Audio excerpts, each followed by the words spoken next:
women's rights with how many children? Do you have any choice with that? No, you're absolutely not supposed to use birth control. If a husband got caught beating his wife, he's not going to get in trouble in church. You know what I mean? Because all he's doing is trying to keep her in line. So you're so limited on who you can get married to. So what unfortunately happens, which I think is something that doesn't get talked about very much, is a lot of times then I say most of my cousins, second cousins, marry their second cousins.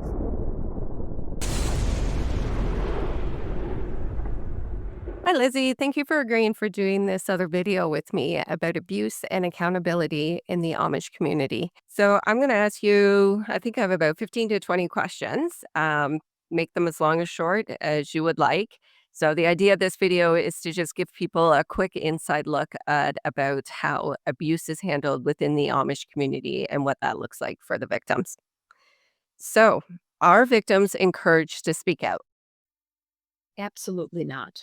In no Amish community that I ever even been in, especially not mine, you're not encouraged to speak out. You're never supposed to bring any of that out to the public or police or clinics or any. Okay. So that rolls into my second one then. What happens if someone tries to report abuse in your community to an outside organization? What typically happens is, unfortunately, most local authorities are aware of the Amish community, and they actually will go back then to the elders or the deacons or the ministers, and they will question them, and then it will again be swept under the rug. Because remember, there's religious rights, so the Amish use that. So they don't come directly to the victim No, if it's there's no, reported? no. That's sad. So how is SA, because we have to use the acronym for that, handled within the Amish community? How it's handled or how it was handled in my community. My abuser went in front of the preachers, the bishop, and confessed to whatever he confessed to. Um, and they put him in they call it the ban, for 6 weeks. So he was shunned basically for 6 weeks. And then after that, you are never supposed to talk about that again. Um, the only thing that happened to me is that him and his wife came over to my mom and dad's house, and they had this meeting.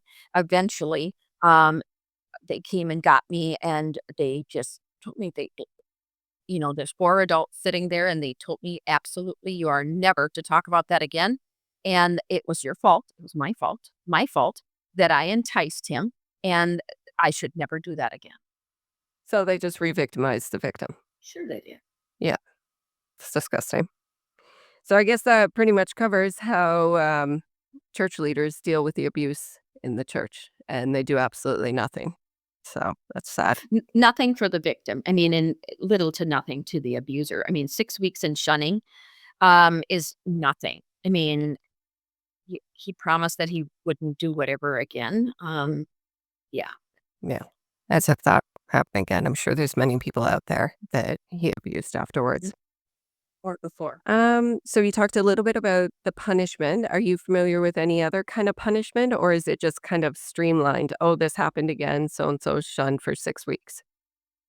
Typically, it's from 2 to 6 weeks of shunning in the Amish church. That's the only punishment that I am aware of that ever happened. And again, then it is you have to forgive and forget. You can never talk about that again because he confessed and he did his, they say, duty in the church for his shunning. And then that's it. You can't talk about it again.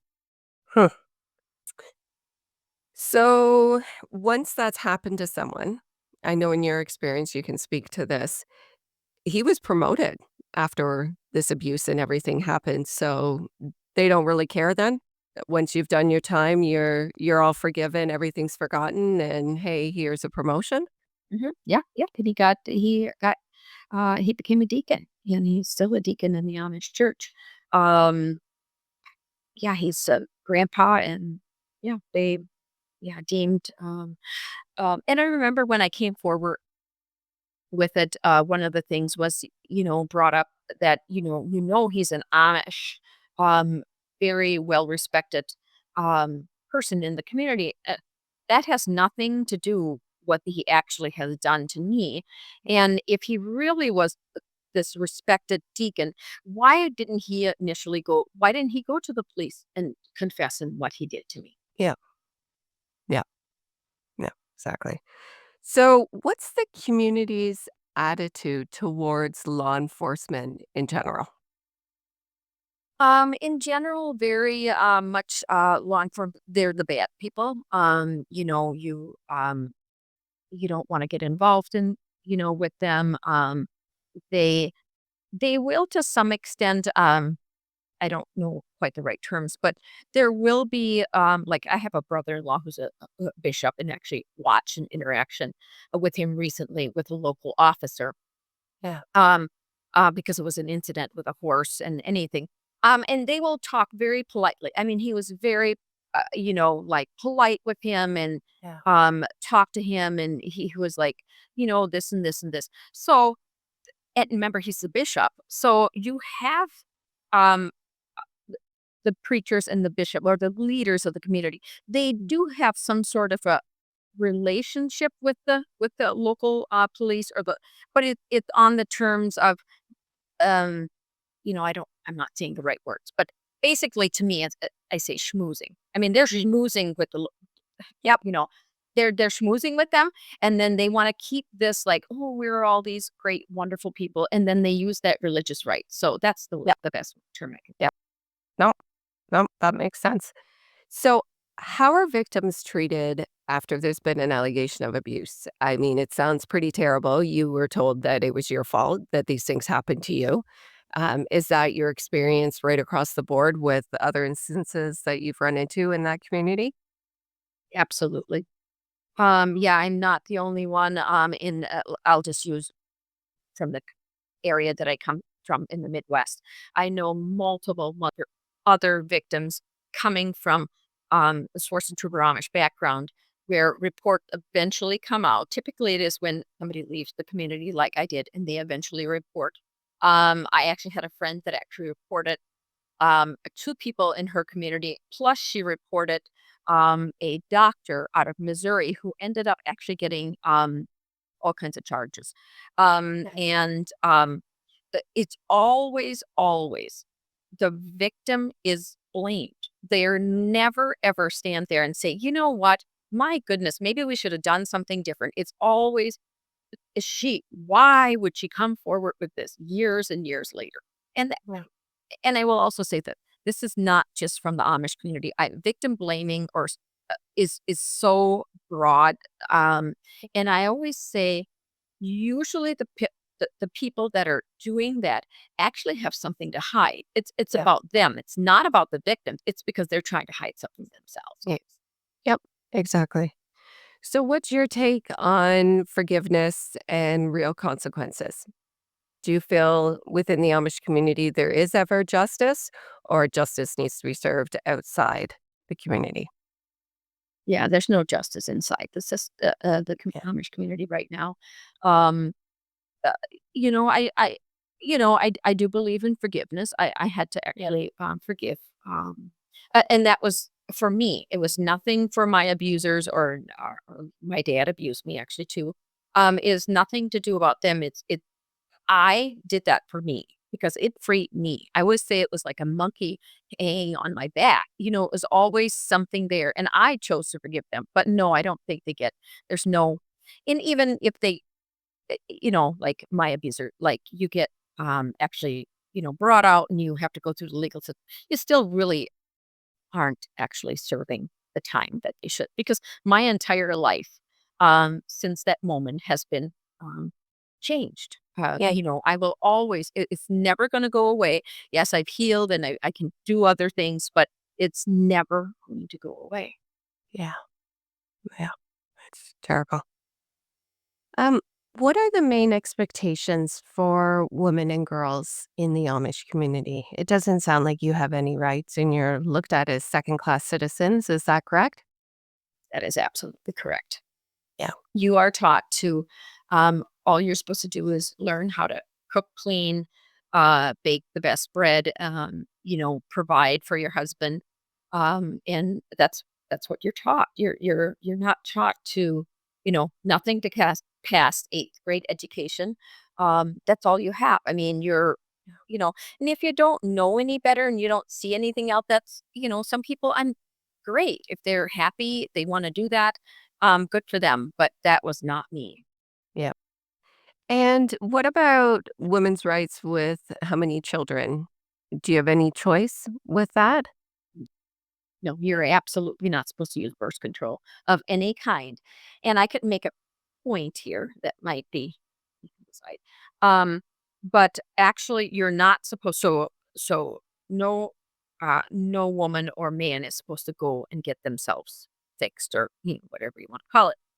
In my case, my abuser had actually went and had a vasectomy done. So that's why I ended up not getting pregnant because that's been something that's been brought up.